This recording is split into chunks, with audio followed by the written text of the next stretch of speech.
So now we're well into this whole idea of you guys predicting products of reactions. And our second type of reaction is going to be what's called a decomposition reaction. Okay, we just did synthesis reaction. Now we're going to do decomposition reactions. Now, a decomposition reaction is exactly what it sounds like. When you say decompose, decompose is when something breaks down. Well, in a decomposition reaction, what's happening is one substance is going to break down into two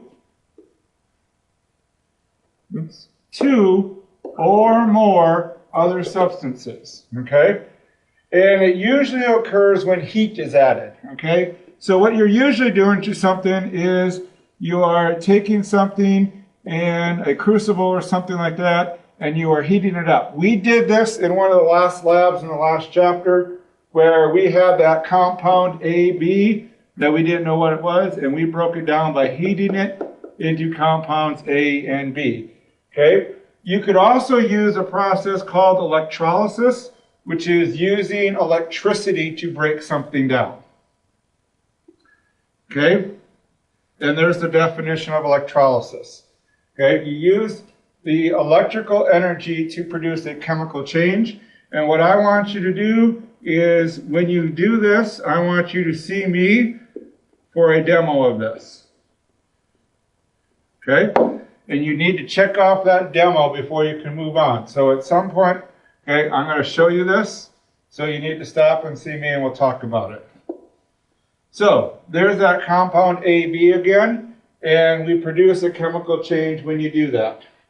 Now, this symbol right here, when it is that delta, the triangle, when that is placed over the top of a yield sign, that means that heat was added.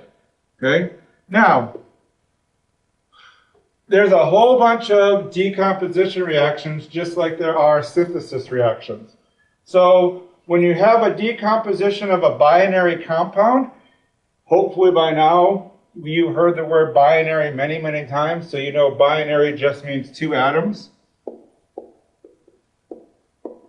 Well, all they do is break down into the elements that make them up. So it's really the simplest type of decomposition. Okay? So if I have mercury and mercury oxide and I add heat to it, what would that break down into? Okay, well, you just split it up into its two elements and you are going to get mercury plus oxygen. But remember, because oxygen is a binary element, we have to put the O2 on that. We cannot just write O. And then with these, you always have to balance those. So I'm going to have to put a 2 in front of the HGO and a 2 in front of the Hg, and that will balance this. Okay, so if I have H2O, okay, H2O actually does not break down with heat, so I was just getting a little carried away there with my triangles. Okay, H2O breaks down actually with electrolysis. And that's going to give you H2 plus O2. And then, of course, we have to balance. So we put a 2 and a 2. See if you can complete these two.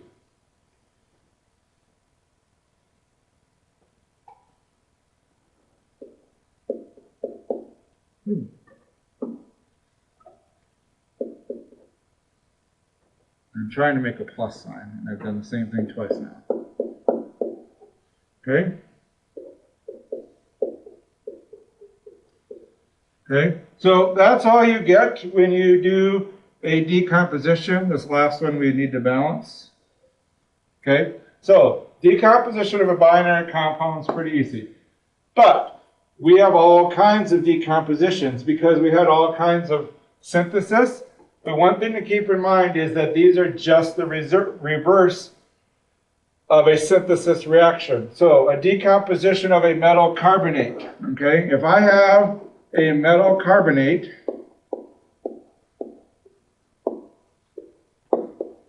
and I break that metal carbonate down, that metal carbonate is going to break down into carbon dioxide, and I'll just write CO2. Okay, it's going to break down into carbon dioxide plus whatever the metal oxide is. Okay, so it's going to break down into those two things. So, example.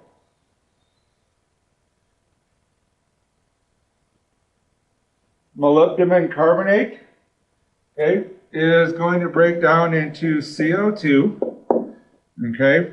And then what you got to realize is I got rid of one of the C's and I got rid of two of the O's, so I only have one O left. So my other compound is going to be MOO. Okay? Mercury carbonate will break down into CO2 plus HgO.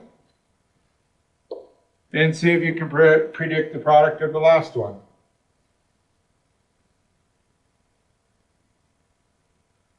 That will be CO2 plus PbO.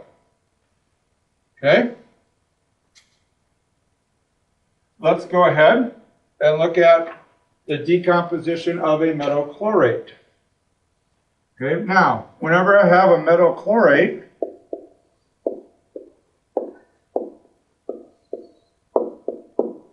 that metal chlorate is going to break down into the things that made it up. Well, the things that made it up were a metal chloride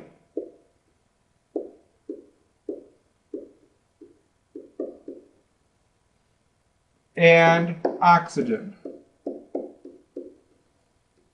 Okay, remember, chlorate is ClO3 with a -1 charge. Okay, and chloride is just Cl with a -1 charge. Okay, so here's my metal chlorate, rubidium chlorate, and that's going to break down into a metal chloride. Well, the metal chloride is rubidium and chlorine, and rubidium is a +1 charge, and chlorine's a -1 charge, so RbCl, plus oxygen. Okay? Now, this equation is not balanced, and that's one thing that's going to happen with these, is they're not going to balance real nicely. So, your problem is actually in your oxygen. Okay? I have 2 oxygens here, and I have 3 here.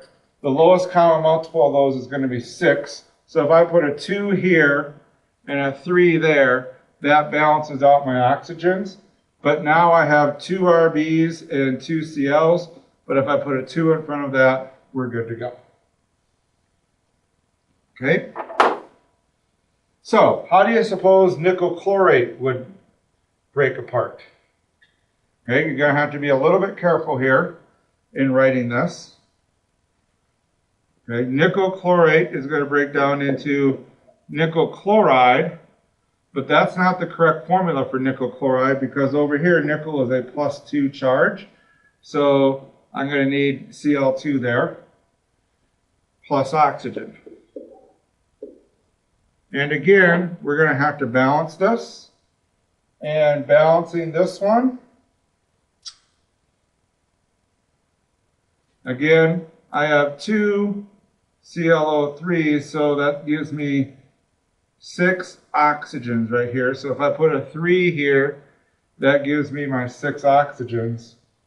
And I think because of this 2, I have 2 chlorines, so we're balanced now.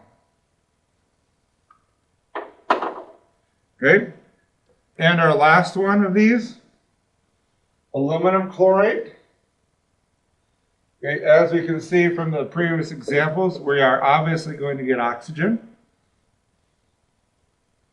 And then what we have to remember here, or see here, is that this aluminum is a +3 aluminum. So this is going to be AlCl3, aluminum chloride. And we're going to have to do a little bit of balancing on this one as well. And so doing a little bit of balancing, and this one's going to be a little tougher because I have 9 oxygens, and there's no way to get 9 oxygens over here. So probably going to have to put a 2 in front of this.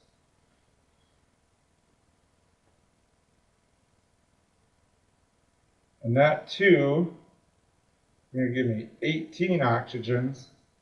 So that's going to make me put a 9 in front of that, and then a 2 in front of those. And I think I'm balanced with that. Okay, so again, decomposition of a metal chlorate, right, is the opposite of a metal chloride plus oxygen synthesis. Okay, decomposition of an acid. Okay, whenever I have an acid, that acid is going to decompose into a non-metal oxide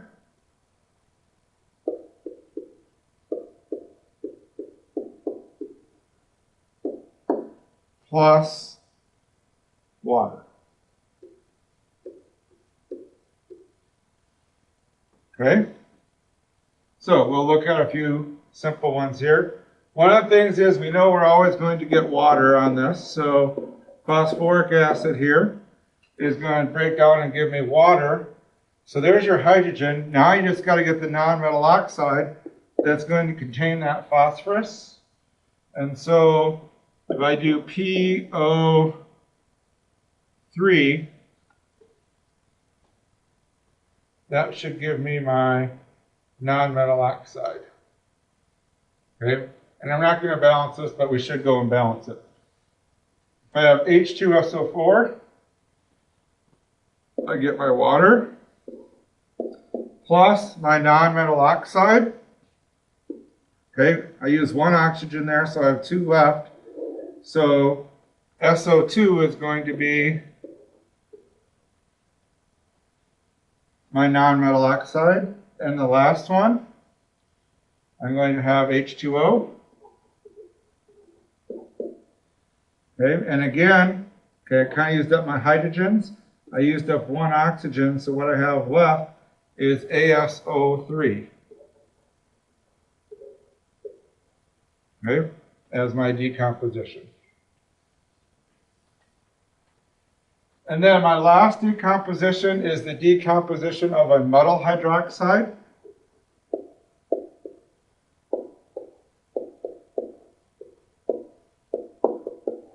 Now remember, a metal hydroxide has the OH minus polyatomic in it, and that's going to decompose into water again, plus a metal oxide.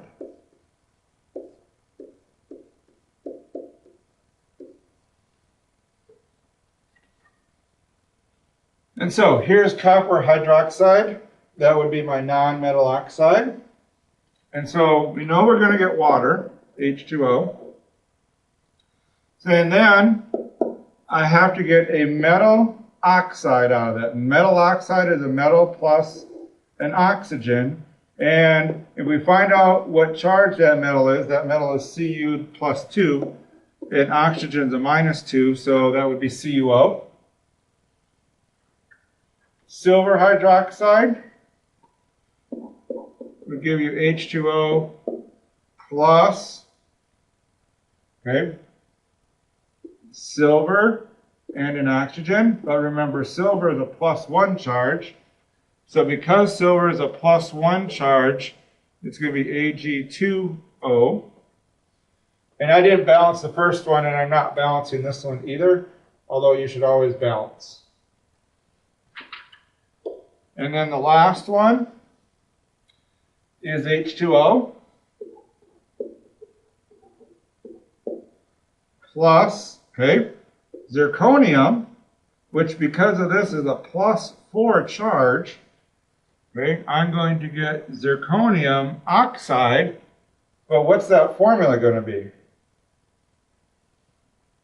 And because zirconium is a plus 4, I'm going to need 2 oxygens. Okay, so again, a lot of this just takes practice, and so you should be able to work on the next worksheet for this as your assignment.